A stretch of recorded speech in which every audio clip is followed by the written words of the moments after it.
Bonjour et bienvenue sur Conseil de sportif. Ce podcast est un podcast utile.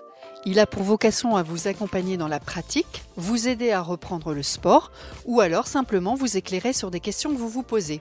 Et pour aborder ces sujets, j'ai la chance de recevoir des experts, des pratiquants qui pourront témoigner de leur expérience et de leur vécu. Alors aujourd'hui, on parle de quoi ? Des aliments qui boostent le moral. Et pour en parler, on m'a conseillé une naturopathe fort bien sympathique. Bonjour Claire. Bonjour Sandrine. Est-ce que tu peux te présenter ?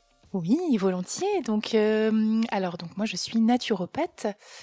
Je suis installée en cabinet, donc j'accompagne. Le cœur de mon métier, c'est vraiment d'accompagner les gens dans cette médecine traditionnelle. Donc moi je suis une pure ch'ti, donc j'ai un cabinet en métropole lilloise et un cabinet dans le Pas-de-Calais à Béthune. Voilà, donc ça c'est le cœur de mon activité. Puis après je propose aussi d'autres choses, type des ateliers thématiques, des ateliers de cuisine, des choses comme ça pour essayer de transmettre aussi autrement, on va dire, les conseils que je peux être amenée à prodiguer en cabinet. Dis-moi, tu es plutôt thé ou café ? Plutôt thé. Mer ou montagne ?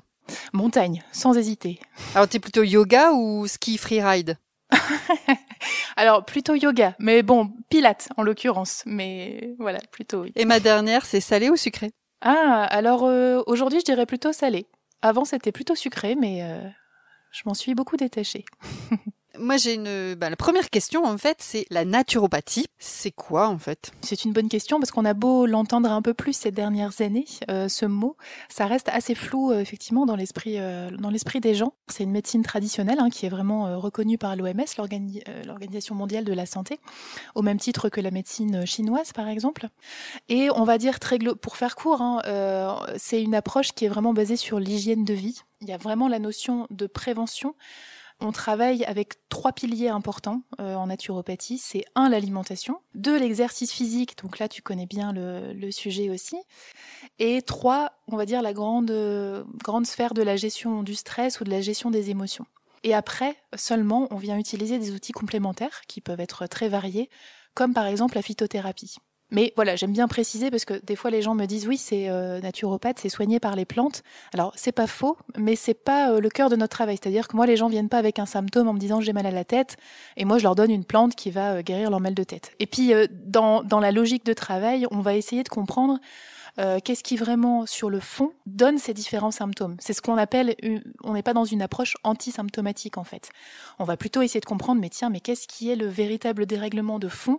Et c'est sur ce fond-là qu'on va essayer de travailler. Évidemment, c'est du coup un travail quand même de longue haleine, parce qu'on travaille sur l'hygiène de vie au sens large. Oui, on vient pas te voir une seule fois, on vient te voir...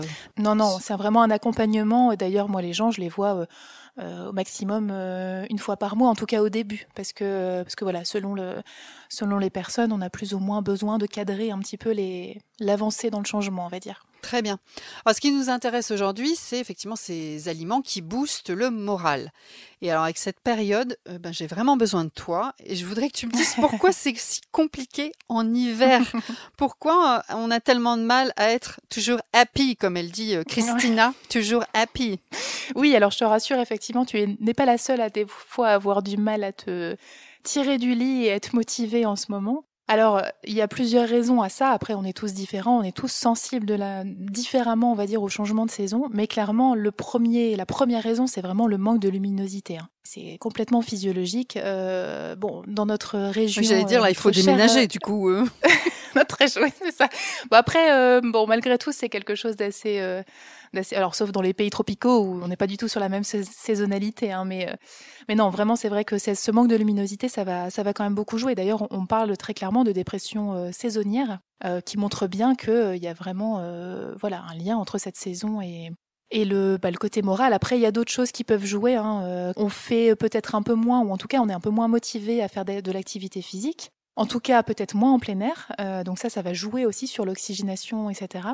Et puis voilà, globalement, on sait bien que là, ça commence la saison des pathologies hivernales, des petits virus qui traînent, etc. Donc forcément, les organismes, ils peuvent être fragilisés. Et donc, voilà, quand on a eu par exemple un petit virus, on sait bien qu'après, la période de convalescence, on peut avoir de la fatigue, et cette fatigue, encore une fois, on peut pas dissocier le corps et l'esprit. Donc, quand on est fatigué, en général, le moral, c'est pas non plus le top. Oui, donc voilà, c'est un ensemble de choses, on va dire. Et alors du coup, l'alimentation dans tout ça? Oui, c'est vrai que c'est pas forcément la première chose à laquelle on pense, et pourtant, comme je disais tout à l'heure, moi c'est vraiment la chose que je mets en tout premier dans les outils qu'on a en naturopathie, c'est vraiment l'alimentation. C'est-à-dire que c'est vraiment, si on prend la métaphore de la maison qui serait notre équilibre global, l'alimentation c'est ce qui va nous permettre d'avoir des fondations solides.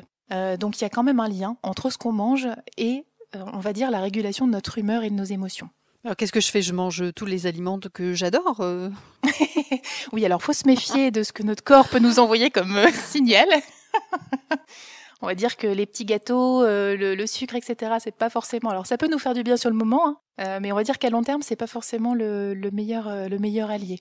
Mais voilà, on va dire que c'est assez global en fait. Le lien entre l'assiette et nos émotions. Mais alors, sans rentrer dans des explications trop scientifiques, trop scientifiques et trop barbantes, il faut quand même savoir que les émotions, c'est une histoire de chimie. On peut quand même parler d'une espèce de chimie des émotions.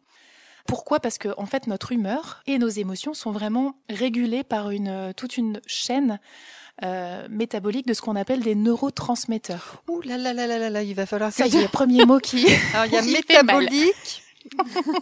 Neurotransmetteurs, s'il te plaît, tu peux. Alors neurotransmetteurs, on parle aussi de neuromédiateurs. Alors c'est vraiment simple. Il faut se dire que les neurotransmetteurs, c'est vraiment des petits messagers, comme des petits postiers, qui envoient des petits messages entre les neurones. Donc voilà, faut vraiment les visualiser de cette façon-là. Alors en général, on connaît les noms, mais je vais évoquer les deux grands neurotransmetteurs qui sont en lien avec notre humeur et avec nos émotions. C'est la dopamine. D'accord. Et la sérotonine. Alors la dopamine, c'est facile. Si on n'a pas de problème de dopamine, le matin, on se lève de son lit, on est au taquet, on se dit youpla boum, j'attaque ma journée et voilà, je suis motivée, j'ai de l'entrain, etc. Ce matin, je pense que j'avais pas de dopamine. Un petit manque de ce matin, dopamine. Je sais pas pourquoi elle n'était pas présente. Voilà, si ce matin t'étais pas en mode youpla boum, c'est qu'effectivement la dopamine, elle était encore couchée, à mon avis. D'accord. Donc voilà, ça c'est la dopamine. Et après, donc évidemment, elle est sécrétée le matin. Et après, on a la sérotonine. On va dire, alors la sérotonine, c'est l'hormone du bonheur. Alors elle a d'autres fonctions. Elle va avoir un rôle aussi dans le sommeil, dans la régulation de l'appétit, etc. Mais sur le sujet qui nous concerne, c'est vraiment l'hormone du bonheur. Alors je sais que c'est pas forcément très chouette de se dire que on est que de la chimie finalement, mais il faut pas l'oublier quand même, parce que du coup, le rapport avec l'alimentation, c'est que c'est comme tout ce qu'on fabrique dans le corps, ces neurotransmetteurs, ils se fabriquent pas tout seuls. Donc c'est vraiment comme la métaphore d'un Lego. En fait, on mange pour avoir des petites briques qui vont nous permettre à fabriquer différents Legos. Et donc tous ces micronutriments, c'est des choses qu'on doit trouver dans l'alimentation. Ce serait quoi les aliments ou les familles d'aliments qui peuvent effectivement booster cette dopamine ou sérotonine? Je le dis bien, c'est sérotonine? Ouais, c'est ça, D'accord, tout à fait. voilà. Ouais, sérotonine. Alors, bon, évidemment, il n'y a pas de... Ça serait bien. J'aimerais beaucoup avoir un aliment miracle pour avoir un moral qui est au taquet tout le temps, etc. C'est évidemment un peu plus complexe et surtout un peu plus global que ça. Alors, sans rentrer dans le détail de toutes les études qui ont été faites, il y a quand même beaucoup de scientifiques qui se sont penchés sur le lien entre vraiment les syndromes dépressifs et, on va dire, les modèles alimentaires. Et comme sur beaucoup de sujets, il y a deux grands modèles alimentaires qui ressortent et qui seraient en lien avec, on va dire, une humeur beaucoup mieux équilibrée. Donc le premier, c'est le fameux régime méditerranéen ou régime crétois, selon la façon dont on le décrit. Donc voilà, celui-là, il est en général assez bien connu, basé sur vraiment une consommation de végétaux importante, des fruits, des légumes frais, évidemment la fameuse huile d'olive et des poissons frais, etc. Donc ça, c'est le premier. Et le deuxième, c'est le régime plutôt japonais. Lui aussi avec pas mal de petits poissons, des produits à base de soja, beaucoup de thé vert, des algues, les champignons. Tout ça, c'est des aliments qui sont intéressants. Là, tu me vends du rêve. Oui, ça donne envie. Il y a un petit côté exotique en plus. Les algues. Ah oui, non, c'était ironique en fait. Ouais, un peu. Je sais pas, je m'imagine. Alors, Une parenthèse sur les algues, comme ça effectivement ça peut paraître un petit peu pas très ragoûtant. Mais voilà, il y a des aliments aujourd'hui qui sont déjà préparés à base d'algues. Dans les magasins spécialisés, type magasins bio, on trouve par exemple au rayon frais ce qu'ils appellent des tartares d'algues. Donc c'est des mélanges déjà faits D'accord. avec différentes algues, mais qui sont déjà assaisonnés. Il y a de Ok. l'huile, il y a des choses. Et ça, sincèrement, à l'apéro, alors bon, ça vous vaudra peut-être quelques petites blagounettes de vos amis, mais voilà, sur un petit toast ou avec un petit bâtonnet de carottes, sincèrement, il faut tester. Je vais essayer. Tu me diras. Je vais essayer. Voilà, donc globalement, c'est 2 grands modes alimentaires. Après, on peut redétailler un petit peu, hein. Mais voilà, ça a été mis en évidence que visiblement, ça donne en tout cas les bons fondements pour avoir une humeur qui est beaucoup plus régulée, on va dire. Donc c'est ça les familles d'aliments, du coup? Je me base là-dessus, principalement? Alors, si on doit commencer à parler beaucoup plus pratique, il y a quelques grandes règles alimentaires qu'on peut avoir effectivement à l'esprit. La première, j'ai envie de dire sans surprise, c'est de s'assurer qu'on a suffisamment de végétaux dans son alimentation. Donc évidemment, ça comprend les légumes et les fruits, de préférence frais, bien sûr. Ça comprend aussi toute la catégorie, par exemple, des légumineuses. Alors légumineuses, c'est les pois chiches, les pois cassés, les haricots rouges, haricots blancs, etc. Toute cette catégorie-là qu'on a un petit peu oublié de nos habitudes alimentaires. Hein.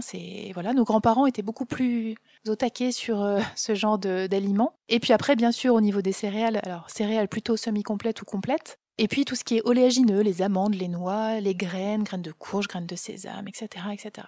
Donc ça doit prendre une partie importante. Les huiles aussi, non? Il n'y a pas peut-être les huiles Alors, mais complètement. Pourquoi? Parce que, mais notre cerveau, c'est quoi? C'est un moteur, c'est comme un moteur de voiture. Et on sait bien alors je suis pas très branchée voiture, mais par contre, je sais quand même que s'il y a pas suffisamment d'huile dans le moteur, à un moment donné, ça va commencer à coincées. À poser voilà, c'est ça. Donc effectivement, des huiles végétales. Alors en particulier, là, si on devait avoir un type d'acide gras en particulier à l'esprit, c'est ce qu'on appelle les fameux oméga 3.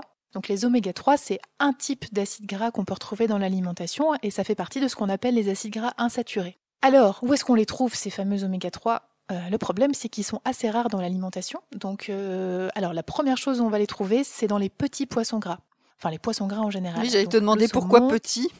Alors oui, parce que du coup, j'ai anticipé ce que j'allais dire après, c'est que dans les poissons gras, donc tous les poissons gras, le saumon, le thon, les sardines, le maquereau, etc.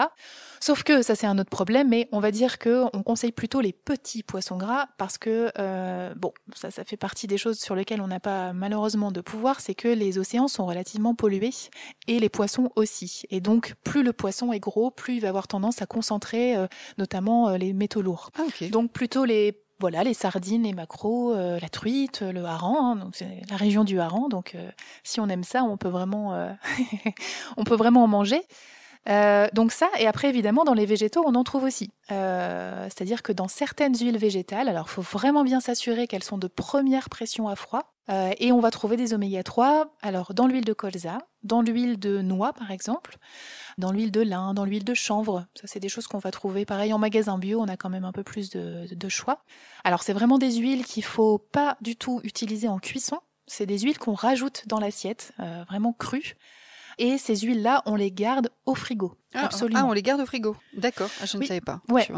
Il faut vraiment se dire, les oméga 3, ils sont super fragiles. Donc, ils vont très, très vite s'oxyder à la lumière et à la chaleur. Donc, mais voilà, à l'abri de la lumière, mais sans être trop frais, c'est pas valable? Alors, le problème, c'est que ça risque de s'oxyder quand même beaucoup plus vite. D'accord. Et on va dire que plus l'huile, elle va être concentrée en oméga 3, type une huile de lin. D'ailleurs, c'est vendu qu'en petites bouteilles opaques. Une huile de lin, une fois que c'est ouvert, alors, il faut absolument la garder au frigo et il faut vraiment la consommer dans le mois qui suit. D'accord. Sinon, après, c'est dommage. Okay. On consomme des acides gras. Donc acheter des plus petits contenants aussi peut-être. Ouais, tout à fait. Et pas trop d'huile en même temps non plus. Plutôt faire un roulement en fait. J'allais dire varier, ça doit être bien. Oui, les différentes huiles. Ouais, tout à fait. Donc voilà, des quelques aliments, on peut trouver des oméga 3. Dans les noix aussi, hein, c'est là, je sais pas si tu as un noyer dans ton jardin ou quelqu'un qui en a. Non, mais j'ai un agriculteur pas très loin de chez moi qui vend ses noix. Ah bah oui, c'est la pleine saison des noix. Donc les noix, super, hein, c'est super riche en oméga 3, les graines de lin, les graines de sésame. Voilà, tout ça, c'est des choses dans lesquelles on peut retrouver des oméga 3. Parfait. Et puis si je devais faire peut-être un dernier focus sur un nutriment vraiment important, c'est le fameux magnésium. Le chocolat. Ah oui. Alors oui, le chocolat contient du magnésium, tout à fait. si tant est que ce soit un chocolat noir ou voilà, où on a vraiment un taux de cacao. Mais voilà, le magnésium, alors on pourrait en parler longuement parce qu'il a vraiment, il intervient dans plus de 300 réactions métaboliques du corps, donc c'est dire à quel point il est important. Et c'est peut-être bien l'une des carences les plus communes des Français, mais certainement pas que les Français. On est tous quasiment carencés en magnésium. Si on manque de magnésium, alors pareil, quand on manque de magnésium, on peut avoir plein de signes différents. Hein. On peut être un peu plus énervé, un peu plus irritable. Nervosité, fatigue. Ouais, des troubles du sommeil et aussi des pensées négatives. Donc alors, en dehors du chocolat, parce que c'est bien beau le chocolat, mais si on veut trouver tous nos apports dans le chocolat, on risque de faire une petite crise de foie. Donc on les trouve aussi, je parlais tout à l'heure des oléagineux, hein, les amandes, les noix, noix de cajou, etc. Tout ça, c'est des aliments qui sont quand même relativement riches en minéraux, dont le magnésium. Vous allez bien sûr en retrouver aussi dans les céréales complètes ou semi-complètes et les légumineuses dont on parlait tout à l'heure. Alors on en trouve aussi, on y pense peut-être un peu moins, mais tous les légumes qui ont des feuilles vert foncé. Pourquoi ? Parce que ça contient de la chlorophylle et que la chlorophylle contient du magnésium. Les épinards ? Exactement, c'est le parfait exemple. Les épinards, donc trop épinards frais. Voilà, épinards frais, à peine cuits quelques minutes, ça suffit. Voilà, ça c'est un bon apport aussi. Alors je te remercie Claire pour ce focus sur les aliments qui boostent le moral, les aliments anti-fatigue on pourrait dire aussi peut-être. Je vous propose que l'on se retrouve dans un second épisode. Et oui, Claire a encore beaucoup de choses à nous dire. Et dans ce second épisode, on va balayer une journée type avec les règles à respecter. À tout de suite Claire.